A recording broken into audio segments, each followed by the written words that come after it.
خود لوقا نے اپنی انجیل کے بارے میں لکھا ہے کہ یہ انجیل اس نے شاہ فیلس کے ساتھ خط و کتابت کی بنیاد پر لکھی ہے۔ وہ اسے مخاطب کر کے لکھتا ہے کہ سچ کی باتیں جن لوگوں نے کانوں سے سنی تھیں انہوں نے ہم تک جس طرح پہنچائی ہیں ان کو بہت سے لوگ ہم سے نقل کر رہے ہیں، اس لیے میں ضروری سمجھتا ہوں کہ ان کو خود ہی صحیح طریقے پر کر دوں تاکہ تمہیں صحیح حقیقت معلوم ہو جائے۔ اس سے صاف معلوم ہوتا ہے کہ لوقا نے سیدنا مسیح علیہ السلام کا زمانہ نہیں پایا۔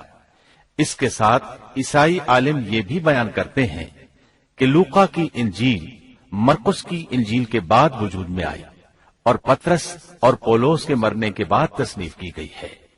دراصل لوقا انطاکیہ شہر میں طب کا پیشہ کرتا تھا۔ اس نے عیسیٰ علیہ السلام کو نہیں دیکھا اور عیسائیت کو سینٹ پال یعنی پولوس سے سیکھا، اور سینٹ پال کے بارے میں یہ بات تحقیق کو پہنچ چکی ہے کہ وہ دراصل متعصب یہودی تھا۔ عیسائیت کا بدترین دشمن خیال کیا جاتا تھا۔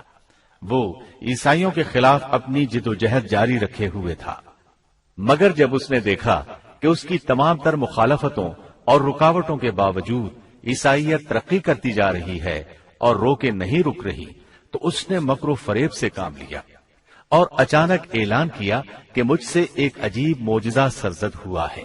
میں صحت کی حالت میں تھا کہ میں ایک دم زمین پر گرا جیسے کوئی کسی کو کشتی میں پچھاڑ دیتا ہے، اور اسی حالت میں مسیح علیہ السلام نے مجھے چھوا اور سخت الفاظ میں کہا کہ خبردار، آئندہ ہرگز میرے پیروکاروں کے خلاف کوئی قدم نہ اٹھانا۔ بس میں اسی وقت مسیح علیہ السلام پر ایمان لے آیا اور مسیح کے حکم سے مسیحی دنیا کی خدمت کے لیے مامور ہو گیا ہوں۔ مسیح نے مجھ سے کہا ہے کہ میں لوگوں کو مسیح کی انجیل کی بشارت سنا دوں اور اس کی پیروی کی ترغیب دوں۔ اس طرح اس نے آہستہ آہستہ کلیسا پر ایسا قبضہ کیا کہ دین عیسوی کی اصل صداقتوں کو مٹا کر اسے بدعتوں اور رسومات کا مجموعہ بنا ڈالا اور پوری مسیحیت کو بت پرستی میں تبدیل کر دیا۔ آج جو عیسائیت قائم ہے وہ اسی پولوس کی ایجاد کردہ مسیحیت ہے۔ لہذا اس کے بعد کون دعویٰ کر سکتا ہے کہ اس کے شاگرد لوقا کی انجیل الہامی انجیل ہے؟ چوتھی انجیل یوحنا کی انجیل ہے۔ اس کے بارے میں عیسائیوں کا عام عقیدہ ہے کہ یہ سیدنا عیسیٰ علیہ السلام کے محبوب شاگرد یوحنا زبدی کی تالیف ہے۔ یوحنا عیسیٰ علیہ السلام کے 12 حواریوں میں سے ایک تھا۔ یوحنا کی انجیل کو ان کی انجیل کہا جاتا ہے، لیکن خود عیسائی عالموں کا یہ دعویٰ ہے کہ یوحنا کی انجیل خود یوحنا کی تصنیف کردہ نہیں ہے۔ یہ تھا ان انجیلوں کا تعارف۔ اس سے ان کی حقیقت واضح ہو جاتی ہے۔ عیسیٰ علیہ السلام اللہ کے نبی، رسول اور پیغمبر ہیں۔ ان کے بعد سوائے نبی کریم صلی اللہ علیہ وسلم کے کوئی نبی نہیں آیا۔ نبی کریم صلی اللہ علیہ وسلم افضل النبیین ہیں، افضل المرسلین اور خاتم النبیین ہیں۔ آپ پر اور تمام انبیاء کرام پر اللہ تعالی کی رحمتیں نازل ہوں، آمین۔